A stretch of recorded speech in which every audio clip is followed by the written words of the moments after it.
Yes, how's it going, guys, and welcome back to another video on the channel, guys. In today's video we are going to be reviewing a card which I was highly anticipating to feature in last week's Team of the Week. It didn't make it after his performance against Spurs, but after the performance against Burnley at the weekend, Mason Greenwood does make it into Team of the Week.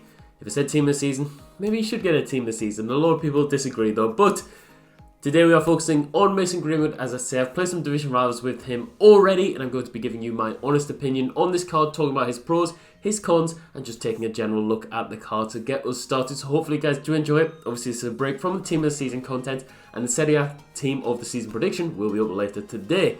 But as I say, this 90... I'm just in Team of the Season mode. 84 Mason Greenwood. You can see I've got him red in the team. Links perfectly with Marcus Rashford, and I'm liking that. Hopefully EA, red Bruno Fernandes would be fantastic. Red Luke Shaw if you are listening. But the card itself, 84 rated, 88 pace, 87 shooting, 83 passing, 86 dribbling, 46 defending, and 77 physical. He is a right midfielder, so is he best suited to that position? I will tell you guys throughout the review. He's 5'11", high medium work rate, left-footed, 3-star skill moves, but the 5-star weak foot. There's been a lot of debate this year whether the 5-star weak foot is more important or whether actually the 5-star skill moves is more important. Where I stand on it is I think the 5-star skill moves this year is more important because of the AI blocks. You need the AI blocks to actually stop, to get past, you need the 5-star skill moves, sorry, to get past Varane. You do. It's the only way. You can take your shot on the 5-star weak foot, they'll just block it. It's just ridiculous. His in-game stats, so he's got 86 acceleration, 89 sprint speed, 88 finishing, which I really like. The shooting stats are decent, 86 attack positioning, 91 shot power. We'd like to see that. Volleys and penalties are poor, but he's got okay long shots, but again, who really takes on long shots? His passing, for me, at first, I didn't really like it, but stats aren't amazing, above 80s, but I didn't really expect too much, but he actually delivered in certain instances. 85 agility, 79 balance is a downside, but there's a lot of greens. There's a lot of greens, and it's not like jumping out of the page. It's not like 90s, but it's just a steady card. He's only got 84 composure, which again isn't the best. 87 dribbling, 80 stamina is concerning if you are playing this guy as a winger. 79 strength, 67 aggression, and 72 jumping. So stats, they don't tell the full story, but they aren't the best, but they're definitely not the worst. A nice average across the board. Traits-wise, this is where Mason Greenwood is a special card because he's got the finesse shot trait, the flare trait, the outside the foot shot trait, and then 2 other CPU traits. So if you're looking for a card on this game to be a little bit special, he's got to have them traits, and Mason Greenwood does bring the traits to the table.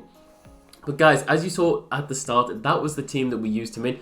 I did use, actually, instead of Mateus, I used Renato Sanchez, but that doesn't really matter. We played a bunch of formations. I played a 4-3-1-2, I played a 4-4-2 to use Greenwood as a right mid, and we also mainly played him as a striker. But as I say, Division 1, Division Rivals, let's get into the highlights. Let's talk about the pros and cons for this card, which comes in at around 100,000 coins. So it's not cheap for an 84 rated card. It's definitely not cheap, but you can see in the highlights, this Greenwood card, he is interesting, guys. He is interesting. I hope this card would actually perform really well. I used the man of the match a little bit in the foot draft, and he performed okay.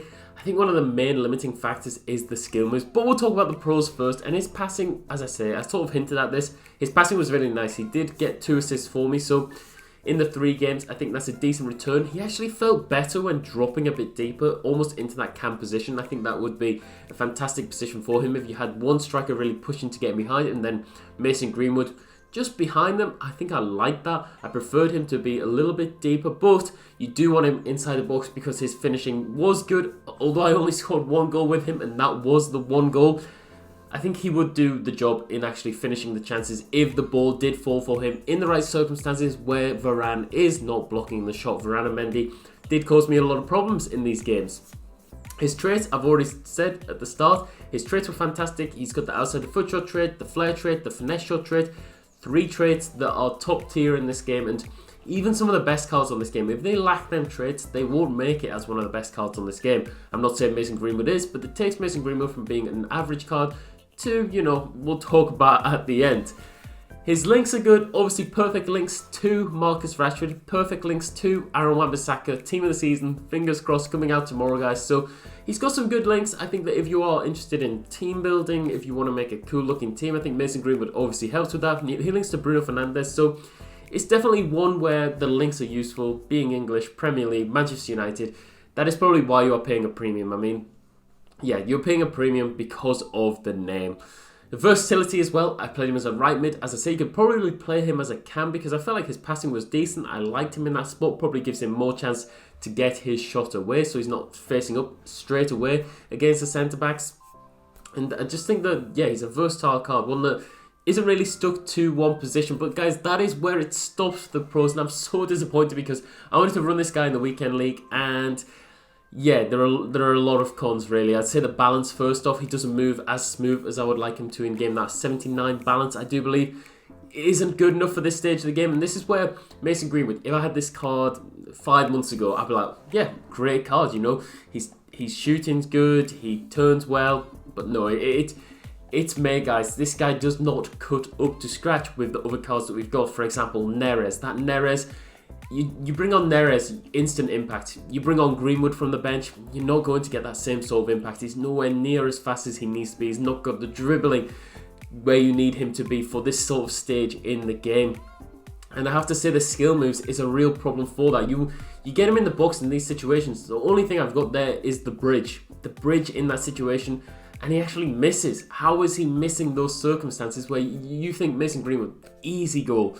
So disappointing though, but a number of times he did put the ball on the plate for my teammates, so I have to say that that was good.